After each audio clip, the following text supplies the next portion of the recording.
SLBC tunnel కూలి 8 మంది చచ్చిపోయి 3 నెలలు అవుతా ఉంది. రేపటితో 3 నెలలు నిండుతుంది. ఇంకో ప్రభుత్వంలో సమర్థుడైన ముఖ్యమంత్రి ఉంటే మంగళగ్రహం నుంచి కూడా ఈ పాటికే తిరిగి మనుషులు అక్కడికి ఎక్కువపోయి ఉంటే ఆడికెళ్ళి తెచ్చేటోళ్ళు. సమర్థవంతమైన ప్రభుత్వం ఉంటే చేసే పని గది. కానీ 3 నెలలు అయితే అసలు ఎస్ఎల్బీసీ టన్నెల్ మీ కమిషన్ల ఆరాటంతో మీ కక్కుర్తితోని ఏదైతే కూలిపోయిందో ఇంతవరకు అందులోంచి శవాలను కనీసం తీసే దమ్ము లేదు. కనీసం ఆ పనుల విషయంలో ఏం జరిగిందో చెప్పే పరిస్థితి లేదు. అదేవిధంగా సుంకిశాల రిటైనింగ్ వాల్ కూలిపోయింది.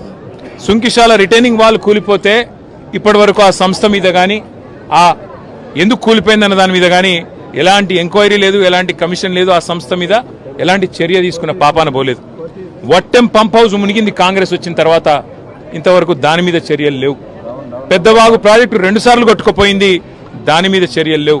అందుకే ఇది కాంగ్రెసు బీజేపీ కలిపి వండుతున్న వంటకం ఏదైతే ఉందో, కాళేశ్వరాన్ని ఒక విఫల ప్రయోగంగా చిత్రీకరించే ప్రయత్నం ఏదైతే ఉందో, ప్రజలకు వాస్తవాలు తెలుసు.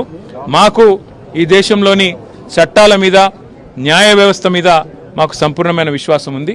తప్పకుండా ఈ ప్రభుత్వాన్ని మాత్రం తప్పించుకుందామనే ప్రయత్నం చేస్తూ ఉన్నారు.